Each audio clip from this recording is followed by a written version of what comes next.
This YouTube channel does not promote any violent, harmful, or illegal activities. All content provided by this channel is meant for an educational purpose only.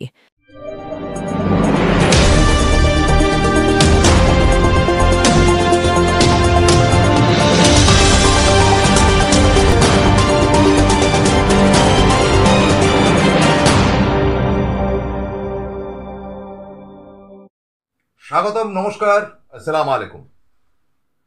একটু বিলম্ব হলো, কিন্তু বিলম্ব হলেও আজকের অনুষ্ঠান কিন্তু জমজমাট। দেখুন, দিল্লির সমস্ত নিউজ চ্যানেলগুলো এক্সিট পোল দেখিয়েছে। এনকে ডিজিটালের পক্ষ থেকে আমরা কিন্তু এক্সিট পোল 2024-এর লোকসভাতে বারবার দেখিয়েছি এবং আপনাদের সামনে তুলেও ধরেছি। কিন্তু আমরা যে এক্সিট পোল দেখিয়েছি তার আগে প্রবীর বিশ্বাস যেটা স্টেটের ওয়াইজ দেখিয়েছিল, যে তার যে ক্যালকুলেশন ছিল প্রবীরবাবু, যে 31টার থেকে 32টার মতন আসন পাবে, সেটা খুব ব্যাড লাক। সেটা তৃণমূলের ত্রুটিতেই 2টি আসন খোয়া গেছে। যাই হোক, 30টি আসন ইন্ডিয়া জোট পেয়েছিল। সেই দিক থেকে তো প্রবীরবাবু পারফেক্ট, এবং মাননীয় মুখ্যমন্ত্রী মমতা বন্দ্যোপাধ্যায় অ্যাপ্রিসিয়েট পর্যন্ত করেছিলেন আমাদের এই ডিজিটাল ওয়ার্ল্ডকে। অ্যাট দ্য সেম টাইম আমি যেটা দিল্লির করেছিলাম, আমার দিল্লিটা করতে ভাল লাগে, তাতে কিন্তু এই এনকে ডিজিটালে আমি পার্টিকুলারলি বলেছিলাম যে বিজেপি জাদা সে জাদা 240 তাকে পার হবে না। সেটা যুক্তিগ্রাহ্য নানান দিক থেকেই বলেছিলাম। আজকের যে অনুষ্ঠানটা করতে চলেছি সেটা হচ্ছে এনকে ডিজিটালের সমীক্ষা। আমরা কিন্তু বুথ ফেরত সমীক্ষা বলছি না, কারণ বুথে বুথে আমাদের পক্ষে হরিয়ানা বা জম্মু কাশ্মীরে পাঠানো সম্ভব না। কিন্তু তাহলে আমরা কিভাবে বার করতে পারছি, যে বিভিন্ন আপনারা চ্যানেলগুলো দেখেন, ইউটিউব যেগুলো দেখেন, তাদের অনেকের সঙ্গে আমাদের একেবারেই দীর্ঘসূত্রিতা আছে। এবং আপনারা জানেন যে প্রবীরবাবু সম্প্রতি দিল্লিতে গিয়ে সেই সম্পর্ক আরও ভালো করে এসছেন, এবং আমার যে সতীর্থ রয়েছেন বন্ধু, এই ট্রেডের না হলো অন্য ট্রেডের অজয় মুখার্জি ইত্যাদিরা, তারা সমীক্ষাগুলোকে সার্চ করেছে, দেখেছে। এবং সমীক্ষাগুলো আমরা যেভাবে নানান সমীক্ষা দেখেছি, সেখানে এবিপি থেকে শুরু করে, মানে সি ভোটার অ্যান্ড আদার্স থেকে শুরু করে প্রত্যেকটা চ্যানেলের এক্সিট পোল যেগুলো দেখেছি, এবং দেখার পর যেটা আমাদের মনে হয়েছে যে ত্রুটি কিন্তু রয়েছে। মানে গতবারের মতন বাড়াবাড়ি বা মারাত্মক রকম ভুলভাল নিউজ কিন্তু তারা সাপ্লাই করেননি, এটা ঠিক মেনে নিচ্ছি। কিন্তু বলতে দ্বিধা নেই যে এবারে কিন্তু তারা খানিকটা মানে প্রকৃতিস্থ হয়েছে এবং সঠিক কথাটা বলবার চেষ্টা করেছে। তাই আমাদের আজকে অনুষ্ঠানটা জিজ্ঞাসা চিহ্ন দিয়ে, ফের মোদির পতন। আজকের এনকে ডিজিটালের এই বিশেষ অনুষ্ঠান বুথ ফেরত সমীক্ষা, আমাদের কাছে শুধু সমীক্ষা। ফের পতনের পথে মোদি, আজকের অনুষ্ঠানের নাম ফের পতনের পথে মোদি। কেন এই কথাগুলো বললাম, তার আগে একটুখানি পেছনে যাওয়া যাক। লোকসভা নির্বাচনের সময় পশ্চিমবঙ্গের মানুষ তো বটেই, বিভিন্ন জায়গার মানুষ এবং তৃণমূলের তাবৎ তাবৎ নেতারাও ঘাবড়ে গিয়েছিলেন এক্সিট পোল দেখে, যে তারা দেখেছিলেন 350 কেন 400-র কাছাকাছি আসন পেয়ে গেছে। এবং প্রায় প্রত্যেকটি দিল্লির ন্যাশনাল চ্যানেল সেগুলো দেখিয়েছিল, যাদেরকে গদি মিডিয়া বলা হয়। আমরা কিন্তু কাজ করেছিলাম যারা গদি মিডিয়া থেকে বেরিয়ে গিয়ে এই ধরনের ডিজিটাল ওয়ার্ল্ডে এসছেন, পোর্টাল নিউজ যারা করছেন, তাদের সঙ্গে যোগাযোগ রেখে কুমার থেকে শুরু করে, রবিশ কুমার থেকে শুরু করে বিভিন্ন জায়গাতে AAA একটা চ্যানেল রয়েছে, তাদের সঙ্গে কথা বলে বা বিভিন্ন সূত্র থেকে আমরা কিন্তু একটা ক্যালকুলেশন করে দেখিয়েছিলাম যে একক সংখ্যাগরিষ্ঠতা বিজেপি পাবে না। কিন্তু তারা যেটা দেখিয়েছিল, তারপরে মানে সারা ভারতের তো বটেই, পশ্চিমবঙ্গের বিভিন্ন ক্ষেত্র থেকে মামাসি করে ছেড়ে দেওয়া হয়েছিল এই গদি মিডিয়াকে। তাতে যে তাদের খুব সম্বিত ফিরে পেয়েছে বা লজ্জা পেয়েছে এমনটি নয়, কিন্তু একেবারেই শনিবার দিন তারা যে এক্সিট পোলগুলো দেখিয়েছে সেখানেও ত্রুটি। এত বড় কথাটা বলছি, কোন কোন জায়গায় ভোটটা হলো। একটি হচ্ছে জম্মু কাশ্মীরের 90টা আসন। আপনারা জানেন যে দীর্ঘদিন ধরে জম্মু কাশ্মীরকে অবহেলিত করে রাখা হয়েছে, বিশেষ করে কাশ্মীরের মতন জায়গাকে। এবং সেখানে রাষ্ট্রপতি শাসন চালানো হচ্ছিল। ফলে এটা দুভাগে ভাগ রয়েছে, মানে কাশ্মীর অঞ্চল অর্থাৎ পাহাড়ের উপর যে অঞ্চলটি রয়েছে সেখানে রয়েছে 47টি আসন, আর জম্মু অর্থাৎ গ্রাউন্ডে যেটি রয়েছে সেখানে রয়েছে 43টি আসন। এই 43 এবং 47 মিলিয়ে জম্মু কাশ্মীরের টোটাল সিট হচ্ছে 90। এবং দেখুন কি মজাদার ব্যাপার, হরিয়ানাতেও কিন্তু 90টিই আসন। গতবারে হরিয়ানাতে কিন্তু একক সংখ্যাগরিষ্ঠতা বিজেপি না পেলেও তারা কিন্তু জোট করে একটা লোকাল পার্টি, হরিয়ানার একটি লোকাল পার্টি হরিয়ানা বিকাশ নাকি ঘোড়াডে, তাদের সঙ্গে জোটফোট করে তারা কিন্তু গভর্নমেন্ট চালিয়ে গেছে এবং এই মনোহর খট্টারকে তারা মুখ্যমন্ত্রী করেছিল। এখানে কিন্তু আমি হরিয়ানার ব্যাপারে পরে আসবো, তার আগে কাশ্মীরের ব্যাপারটা বলি। আমাদের সার্ভে যেগুলো আমরা পেয়েছি, যে সহযোগিতা পেয়েছি, সেগুলো ডিটেলে যাই। দেখুন দুভাগে ভাগ করা হয়েছে, একটা হচ্ছে কি জম্মু, একটা হচ্ছে কাশ্মীর। জম্মুতে সাধারণত বিজেপি বিরাট ভোট পায়, মানে 43টি আসনের মধ্যে তারা অন্তত 40টি আসন দখল করেছে। এর আগে বিগত দিনে দেখেছি আমরা, 40টি না হলেও 38 থেকে 40টি আসনের মতন তারা দখল করতে পেরেছিল। এবং কাশ্মীরে গিয়ে যেটা হয়েছে, কাশ্মীরে গিয়ে তারা ধাক্কা খেত, কিন্তু সেখানে তারা পিডিপি বা ওই যেটা ন্যাশনাল কনফারেন্স আর কংগ্রেস, এদের যে একটা জোট বা মিল রয়েছে, সেখানে তারা কিন্তু খুব একটা সুবিধা করতে গতবারে না পারলেও একটা মিলিঝুলি গভর্নমেন্ট চলছিল, সে গভর্নমেন্টটাকে ফেলে দেওয়া হয়েছে। এই পিডিপিদের যেটা রয়েছে সেটা হচ্ছে মেহবুবা মুফতি, তার দল, যাদের প্রধান শত্রু কাশ্মীর বা উপত্যকায়, যাদের প্রধান শত্রু কিন্তু ন্যাশনাল কনফারেন্স। কিন্তু দিন পাল্টেছে, সময় পাল্টেছে, মোদি রাজের উপর বিরক্ত মুসলিম সমাজ। এবং আপনারা জানেন যে এই পাহাড়ের উপর কিন্তু প্রায় 80% বিভিন্ন জায়গায়, সব জায়গাতে না, বিভিন্ন জায়গায় কিন্তু 80% মুসলিম ওই 47টি আসনের মধ্যে। পক্ষান্তরে 43টি আসনের মধ্যেও কিন্তু মুসলিম রয়েছে জম্মুতে, তার পার্সেন্টেজ কম, এই 15 to 18% মুসলিম থাকবে, বাকি হিন্দু। কার্যত এই দুটি জায়গায় একটা ন্যারেটিভ কাজ করে, সেটা খুব অদ্ভুত। এই হিন্দুইজমের একটা মানে কাণ্ড কারখানা জম্মুতে থাকে, যার জন্য জম্মুতে একটা বড় আসন কংগ্রেসের আমলে কংগ্রেসরা পেয়েছে এবং কংগ্রেসের থেকেও একসময় মুখ্যমন্ত্রিত্বের জায়গায় যেতে পেরেছে। এবং কাশ্মীরে যেটা হচ্ছে, আমি আগে সময় রাজীব গান্ধী বা তার পরবর্তী অধ্যায়ে বলছি, এবং কাশ্মীরে দেখা গেছে যে সেখানে ভোট ভাগাভাগি হলো, কংগ্রেস বেশ কিছু আসন পেয়ে কংগ্রেস কিন্তু একা সরকার করেছে একটা টাইম অবধি।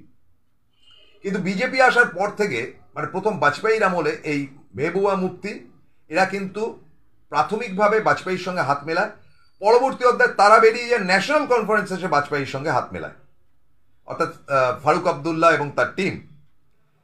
এবারে কিন্তু বিষয়টি একেবারে সম্পূর্ণ আলাদা। এদেরকে গৃহবন্দী করে রাখা হয়েছিল এবং দিনের পর দিন রাষ্ট্রপতি শাসনের নামে তাদের উপর একটা তাণ্ডব চালানো হয়েছিল।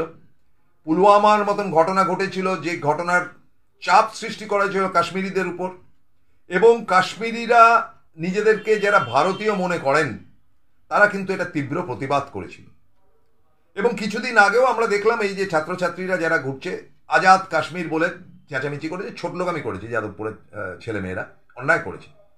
কিন্তু এবারে যেটা হলো, এবারে 3টে ভাগই ভাগ ছিল কিন্তু কাশ্মীর, মানে ওই 47টা সিটে কংগ্রেস, এনসি মানে ন্যাশনাল কনফারেন্স এবং মেহবুবা মুফতি। কিন্তু শেষ মুহূর্তে গিয়ে কংগ্রেস ন্যাশনাল কনফারেন্সের সঙ্গে আসন সমঝোতা করে দেয় এবং আসন সমঝোতা করে ম্যাক্সিমাম সিট কাশ্মীরে তারা দিয়ে দেয় ন্যাশনাল কনফারেন্সকে। আর জম্মুতে কিন্তু কংগ্রেস ম্যাক্সিমাম সিটের লড়াই করতে নামে। বিজেপি কিন্তু একটা মিলিঝুলি কাণ্ড কারখানা করে তারা কিন্তু জম্মুতে সমস্ত সিট প্রায় তারা ক্যান্ডিডেট দেয় এবং কাশ্মীরের বিভিন্ন প্রান্তে তাদের কোঅর্ডিনেশন করে তারা একটা চেষ্টা চরিত্র করেছে। তাদের বোধহয় ধারণা ছিল যে যদি সেরকম হাং পার্লামেন্টের মতন কিছু একটা হয়, তাহলে পিডিপি বা ওই মেহবুবা মুফতির সঙ্গে তারা অ্যালায়েন্স করে গভর্নমেন্ট করে ফেলবে। কিন্তু যা ভাবনা হয় সেই ভাবনা কি থাকে? মনে রাখতে হবে, মোদি চাপে আজকের অনুষ্ঠানের নাম এ কারণে দিয়েছি যে এটা মোদির প্রেস্টিজ। এবং দেখা গেছে মাত্র 4টি জনসভা করেছেন মোদি হরিয়ানাতে, এবং ওই দিকে তো প্রায় জানিনি। কারণ তার কাছে কিন্তু তাদের অভ্যন্তরীণ রিপোর্ট ছিল দুটি জায়গাতেই আসন হারাতে বসেছে। 4টি জায়গাতেই তো ইলেকশন হওয়ার কথা নভেম্বরে ছিল, এটাকে এগিয়ে আনা হয়েছিল এই দুটি রাজ্যে টেস্টিং পারপাস, যে দেখি না এই দুটো জায়গাতে কি হয়। হরিয়ানাটা যদি ফেরত আনা যায় তাহলে লড়া যাবে মহারাষ্ট্র এবং ঝাড়খণ্ড নিয়ে। কিন্তু তাদের যে রিস্কটা তারা নিয়েছিলেন দুটি জায়গাতেই তারা কিন্তু খারাপ রেজাল্ট করছে। একটা ওভারঅল সার্ভে পাওয়া যাচ্ছে যেটা, সেটাই আপনাদের সামনে তুলি। যে 47টি আসন কাশ্মীর উপত্যকায় রয়েছে সেখানে দেখা যাচ্ছে যে 90টা আসন, মানে 46টা আসন পেতে হবে যে কোনো দলকে গভর্নমেন্ট করতে গেলে। সেখানে যেটা দেখা যাচ্ছে যে 47টি আসনের মধ্যে প্রায় 30 থেকে 35টি আসন পেতে চলেছে কংগ্রেস এবং এনসি জোট, অর্থাৎ ন্যাশনাল কনফারেন্স এবং কংগ্রেসের জোট 30 থেকে 35টি আসন পেতে চলেছে।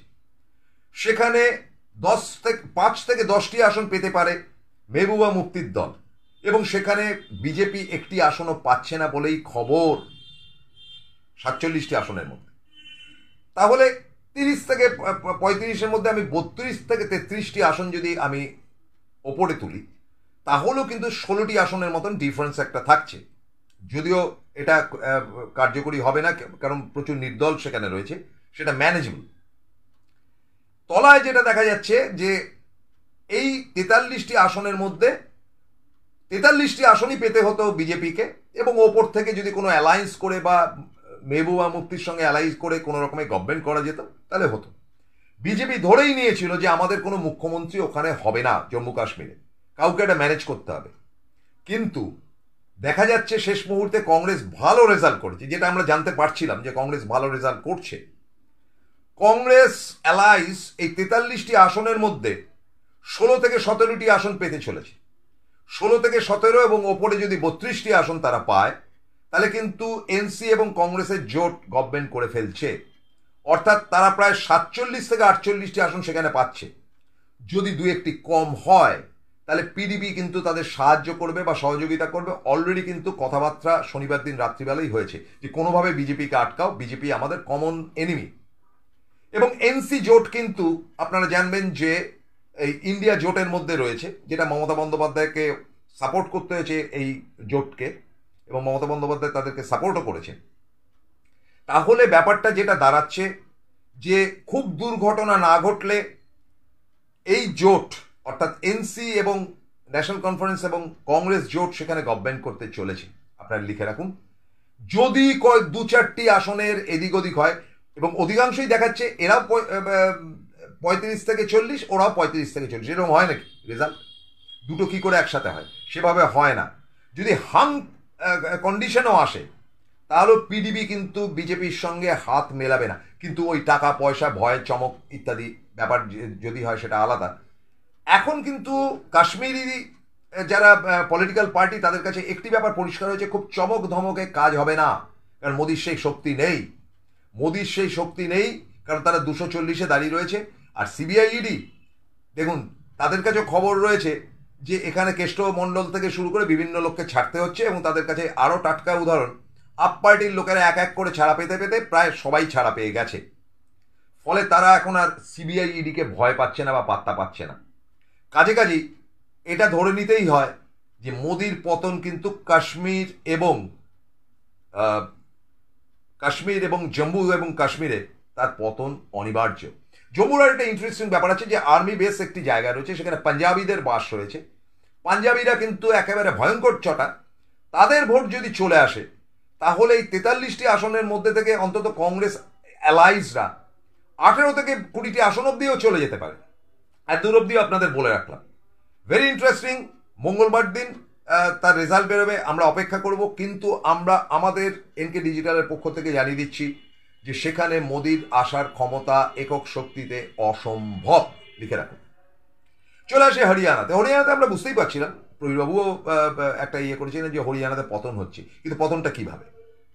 দেখুন, স্ট্রাকচারাল ওয়েভলেন দিয়ে হরিয়ানাকে কিন্তু আপনাদের অ্যাসেস করতে হবে। হরিয়ানা একটা এমন জায়গা যে হরিয়ানার সঙ্গে লাগা রয়েছে পাঞ্জাব, হরিয়ানার সঙ্গে লাগা রয়েছে দিল্লি, এবং হরিয়ানার সঙ্গে রাজস্থানের একটা পার্ট ছড়িয়ে ছিটিয়ে লাগানো রয়েছে, এবং হরিয়ানার সঙ্গে একটা পার্ট উত্তরপ্রদেশের সঙ্গে লাগোয়া রয়েছে। হরিয়ানার কালচারটা হচ্ছে জাট কালচার। জাট আর পাঞ্জাবিদের মধ্যে বেসিক একটা ডিফারেন্স রয়েছে। পাঞ্জাবি ভাষাটা অনেকটাই একই রকম হলেও পাঞ্জাবি ইজ পাঞ্জাবি, জাটরা কিন্তু একটু ডিফারেন্স। চরণ সিং ছিলেন জাট। এবার প্রবলেম যেটা হয়েছে, জাট এবং পাঞ্জাবিরা একাট্টা হয়ে গেছে। কবে থেকে হয়েছে? এই যে কৃষক আন্দোলনটা শুরু হয়েছিল সেই সময় থেকে কিন্তু তারা দিনের পর দিন উপোস করেছে, অনশন করেছে, অবস্থান করেছে। ডাক্তার ফাক্তার তো বাচ্চা নাদান এরা, এবং তাদের মৃত্যুও হয়েছে অসংখ্য। তারা দিল্লির লালকেল্লা অব্দি চলে এসেছিল, এবং আমরা দেখেছিলাম যে বিগত লোকসভা নির্বাচনে 50-50 রেজাল্ট হয়েছিল। এবার কিন্তু সেটা আর হচ্ছে না, এবং আপ পার্টিও কিন্তু তৃতীয় শক্তি হিসেবে সেখানে ক্যান্ডিডেট দাঁড় করেছিল, অর্থাৎ বিজেপি এবং তার অ্যালাইস। তার সঙ্গে হরিয়ানার এই দল রয়েছে যারা আলাদা আলাদা লড়ে যদি কোনো কিছু করা যায়, কারণ তারা অলরেডি বেরিয়ে গিয়েছিল। কংগ্রেস কিন্তু একা লড়েছে, এবং কংগ্রেসের শক্তি সেখানে বৃদ্ধি হয়েছে।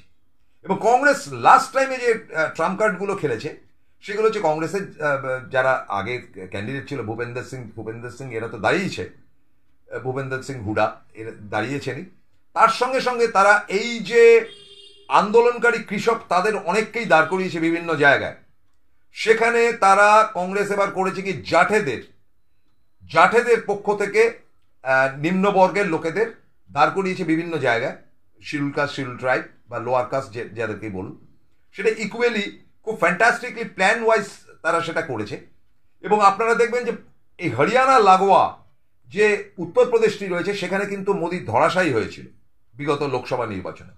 এই ক্যালকুলেশন শুধু নয়, দীনেশ ফোড়ক যিনি এই অলিম্পিকে চুকলিবাজির জন্য নাকি তার পদকপ্রাপ্তি হয়নি, মাত্র 100 গ্রাম ওজন বেড়েছিল বলে তাকে ফাইনালে ডিসকার্ড করা হয়, তাহলে তার কিন্তু সিলভার পাওয়া উচিত ছিল। কিন্তু সেখানে মোদি ঘনিষ্ঠ তারা সব ছিল, পিটি ঊষা এবং আম্বানির পত্নী।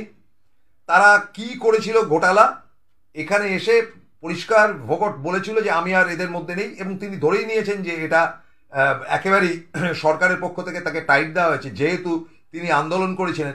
ওই যে কুস্তিগিরদের সঙ্গে যে অসভ্যতামি বিজেপির সাংসদ করেছিল, তাদের শ্লীলতাহানি করেছিল, সেই জন্যই তাকে টাইট দেওয়া হলো বলেই ধরে নেওয়া হচ্ছে। ফলে এই যে টোটাল অলিম্পিকে লড়াই করা লোক, আর এই এরা পাঞ্জাবি এবং জাটরা কিন্তু খুব জেদি হয়, শেষ মুহূর্ত অবধি কিন্তু তারা কামড়ে ছিঁড়ে এক শেষ করে। তাদের কাছে খুব ইজ্জতের ব্যাপার হয়েছে, বিশেষ করে দীনেশ ফোড়ককে যে এবার সরিয়ে দেওয়া হলো, এতেও বিস্তর চটেছে তারা। তার সঙ্গে তো সংযুক্ত রয়েছে কৃষি আন্দোলন এবং আদার্স। এই সব মিলিয়ে একটা বিশাল ব্যাপার হয়েছিল। আবার 90টি আসন, ফলাফলের দিকে যেটা আমরা আমাদের সার্ভেটা বা আমাদের বিভিন্ন যে সংস্থাগুলো রয়েছে দিল্লির সঙ্গে, তাদের সঙ্গে কানেক্টিভিটি করে একটা কমন সার্ভে আমরা বা সমীক্ষা আপনাদের সামনে তুলে দিচ্ছি। এই 90টি আসনের মধ্যে বিজেপি টুকরা টাকরা করে খুব বেশি হলে 20 থেকে 22টি আসন পেতে পারে, আবার লেস দেন 20 to 22 -5ও হতে পারে, 17 থেকে 18তেও নেমে যেতে পারে। অবাক হবেন না, 17 থেকে 18তেও নেমে যেতে পারে। তৃতীয় শক্তি যেটা রয়েছে, ওই যে আগড়ুম বাগড়ুম করে বিজেপির সঙ্গে যারা অ্যালাইজ ছিল, তাদের আসন পাওয়ার সম্ভাবনা অত্যন্ত কম। 3 থেকে 5টির বেশি আসন তারা পাবেন না। এবং ম্যাক্সিমাম চ্যালেঞ্জ যেটা দেখাচ্ছে যে 55 to 57। আমরা কিন্তু উল্টো পথেই হেঁটে সার্ভে করলাম, এবং সার্ভে করে যেটা জানতে পারলাম, বিভিন্ন জায়গা থেকে কথা বলে তাদের সঙ্গে আলোচনা করে, তারা পুরো বনবন করে পুরো হরিয়ানা ঘুরে বেরিয়েছে, দিল্লির লোক। তারা যেটা জানাচ্ছেন যে তাদের সার্ভেতে 60+ পাচ্ছে কংগ্রেস একাই, এবং অবাক হবেন না যদি 65 অবধি তাদের সিট উঠে যায়। কংগ্রেসের একার আসন কিন্তু 65 অবধি উঠে যেতে পারে। তাহলে রইল বাকি 35। এই 35টা ভাগ বাটোয়ারা কি হবে না হবে, আপ পার্টি কিছু পাবে কি না পাবে পরের কথা। কিন্তু আমাদের কাছে যে ক্যালকুলেশন এসছে সেটা 65 সিটস।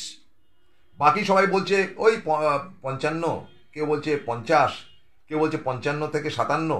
তার আবার -5 করে রেখে দিয়েছে, তার আবার -10ও করে রেখে দিয়েছে মোদিকে খুশি করার জন্য। আমাদের খুশি করার দরকার নেই, আমরা দিব্যি আছি। কাজেই এইটা আপনাদের অ্যাসিওর করে বলছি যে হরিয়ানাতে খুব খারাপ রেজাল্ট করতে চলেছে মোদি। এত খারাপ রেজাল্ট করতে চলেছে যে তার মুখ পুড়ছে, মানে তাদের দলের।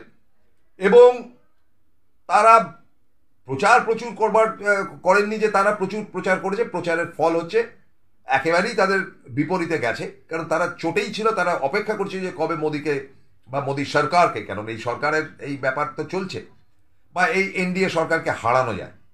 এবং এই ঘটনা যদি ঘটে, আরএসএস কিন্তু সক্রিয় হয়ে উঠবে, আরএসএস কিন্তু তার নিজের শক্তি বৃদ্ধি করবে এবং আরএসএস কিন্তু চাপ সৃষ্টি করবে মোদির উপর।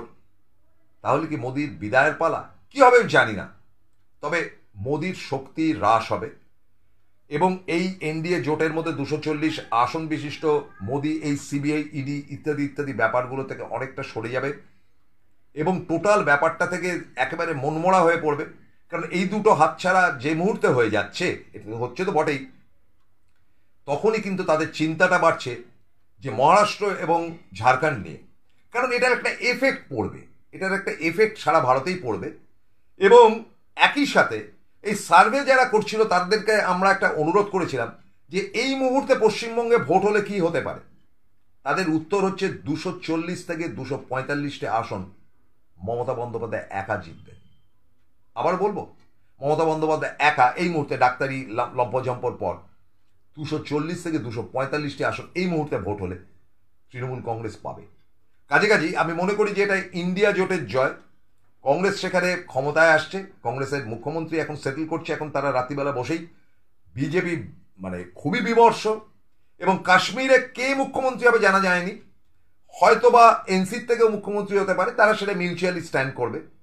কংগ্রেসের থেকে এনসির আসন যদি বৃদ্ধি হয় বা যাই হোক, সেটা 50-50, হয়তো 3 বছর 2.5 বছর তুমি থাকো, 2.5 বছর আমি থাকি, গোছের ব্যাপারও হতে পারে। মোটের উপর একটা জোটবদ্ধ কাশ্মীরে কিন্তু গভর্নমেন্ট হচ্ছে। কাজেই আমি মনে করি যে বিগত লোকসভাতে যেমন আসন বৃদ্ধি করে রাহুল গান্ধী অ্যান্ড টিম আজকে একটা জায়গা তৈরি করতে পেরেছে, রাহুলের মুকুটে কিন্তু পালক আরেকটি বৃদ্ধি পেল এই মুহূর্তের ভোটাভুটির ফলাফলে এবং রাহুল আরও স্ট্যামিনা পেয়ে যাবে এটার পর, যেটা তারা মহারাষ্ট্র এবং ঝাড়খণ্ডে প্রয়োগ করতে পারবে। সুতরাং এটা বলতেই হয় যে ইন্ডিয়ার জয়। অনেকে ইন্ডি করে, আমি ইন্ডি না, ওটা ইন্ডিয়া জোটের নাম ইন্ডিয়া। এবং স্বভাবতই আমি মনে করি যে মমতা বন্দ্যোপাধ্যায় এ রাজ্য থেকে তাদেরকে কনগ্র্যাচুলেট করবেন, যদিও এটা এক্সিট পোলের জায়গা থেকে আমরা করছি, কিন্তু মমতা বন্দ্যোপাধ্যায়ের স্ট্রেংথ অ্যান্ড স্ট্যামিনা আরও বাড়বে, আরও বিজেপি ভাঙবে এ রাজ্যে, ভাঙতে ভাঙতে একটা ভঙ্গুর অবস্থায় যাবে। একটা দেখার মতন দৃশ্য হবে। মঙ্গলবার অবধি আপনাদের অপেক্ষা করতে হবে এবং মঙ্গলবার দিন ফের আমরা পুরো রেজাল্ট নিয়ে হাজির হব। কিন্তু আবার বলি, এনকে ডিজিটালের পক্ষ থেকে আমাদের ফরমেশন দুটি রাজ্যেই কংগ্রেস এবং কংগ্রেস জোট আসছে। তবে কি মোদির পতন? এই নামখানি দিয়ে আজকের অনুষ্ঠান শেষ করছি। ভালো থাকুন, শারদ শুভেচ্ছা জানাই। হৈ হৈ করে বেরিয়ে পড়ুন, আনন্দ করুন। Good day.